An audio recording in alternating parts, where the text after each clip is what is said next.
Hey, I'm SwitchLDN, and today I want to talk to you about playrooms.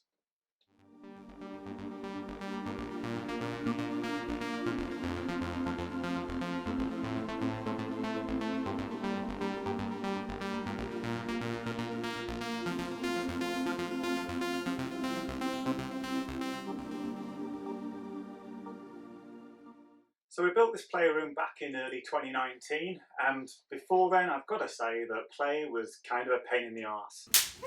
If you wanted to have a guy over, you really had to plan in advance as to what you wanted to do, because everything was in a completely different room. So let's say I want to have a guy over for XYZ, I'd need, 10, 15 different things, and I'd need to load them all into a big case, carry it up the stairs, open up the kitchen table, lay everything out on the kitchen table, nice and neatly, knowing exactly where everything is, and then sit down and wait for them to arrive with a nice cup of tea. Oh, you're kidding me, he's early! When it comes to finally playing with your sub, you can almost invariably guarantee that right in the middle of the horniest moment, the one thing you need at that moment is not on that table. Where is it? It's going to be in your bloody cupboard downstairs. And is it going to be in the first place that you look when you dash down to grab it? No, it's going to be in the very last because you didn't tidy it away properly last time. And then when you can't find it, you give up, come back with something that you're going to pretend you needed, and then continue with the scene, knowing that the headspace is ruined, knowing that you're a little bit stressed, and it's just a bit shit. And this is what's great about a playroom. It's not just a wow factor sort of thing.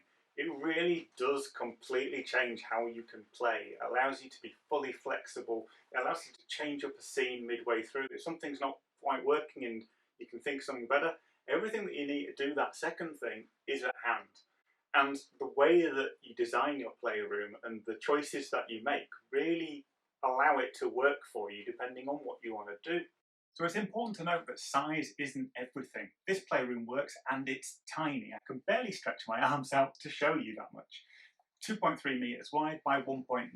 You could fit 4 of these rooms in our bedroom. But it still works. And a really kind of core part of why this room works is the scaffold frame. So we've built one that is open on the side nearest to the camera at the moment. So you can walk in from the door, which is right behind the camera, into the play space, and everything is here. So this stuff is from the metalstore.co.uk. There are probably other retailers, but they sell all of the metal tubing you could possibly need. This is 42 millimeters. It's nice and thick, it's chunky, and everything is standardized. So you know that if you're buying 42, all of the things, they're all 42 as well, and it just works. And thankfully, in my case, we already bought this one pre-made from a friend. So we didn't even have to do all of the working out actually what we needed. So the people at the metal store will cut everything to size, but you need to design it in the first place in a way that isn't going to fall over. I really like the versatility of the metal tubing for a frame, especially because you can add bits on and make it out of the frame as well. So down here we've got a foot machine stand which just comes straight off these bars off the side.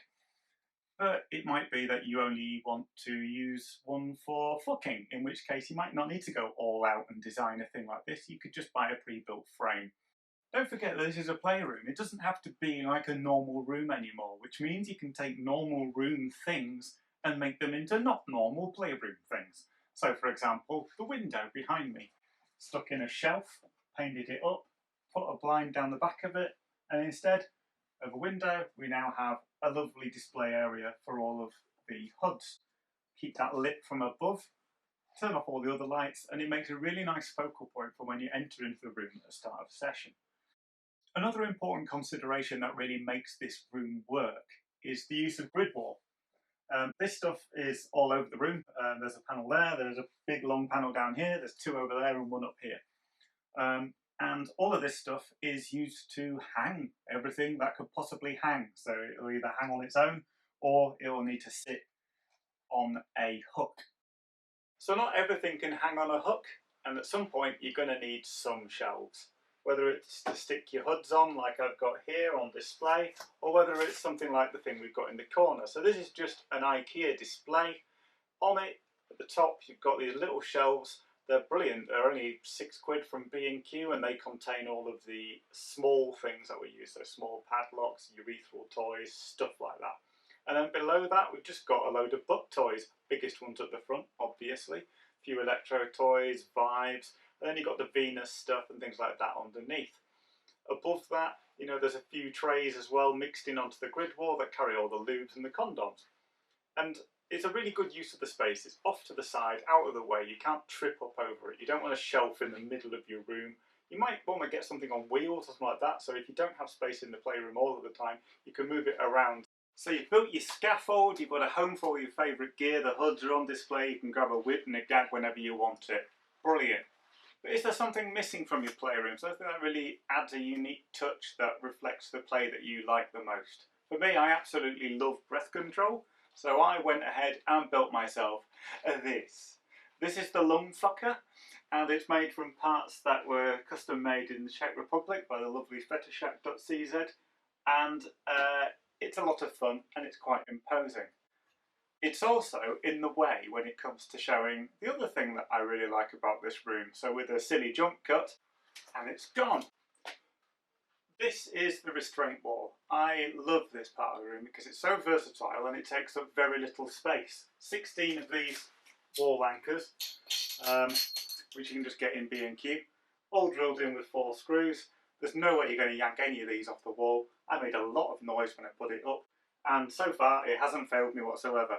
It's really, really good because it allows you to do such a different variety of bondage stuff, from things above high down to down below, and also just chain webs and everything like that.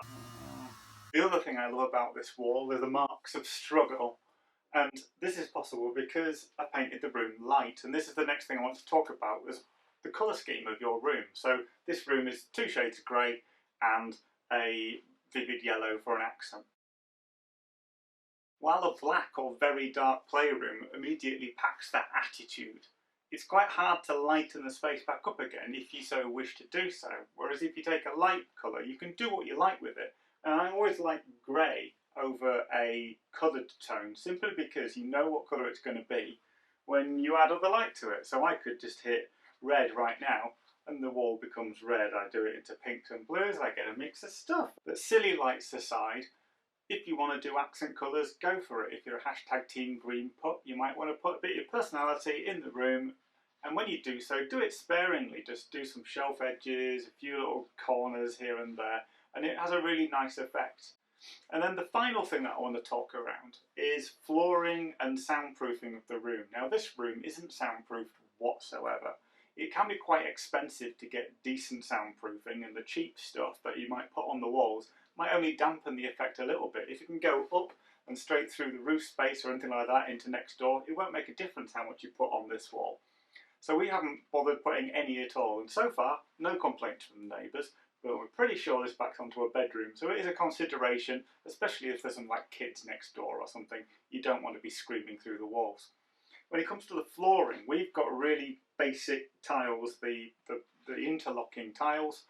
They keep coming up all the time. They're a bit of a pain in the backside, but they are functional. Other options, you could go for metal flooring and stuff. Just remember that that makes a really loud noise. So if you're alright clanking around and stuff, then fine. It is a pretty horny sound. But if you've got neighbours below you, or if sound is a concern for any other reason, you'll probably want to avoid that. So that's about it for this video. Thanks for watching. I hope you've enjoyed having a look around our playroom and that you've had some great ideas for your own space, whether you decide to be loud and proud about it, or like us, just a little bit more secretive.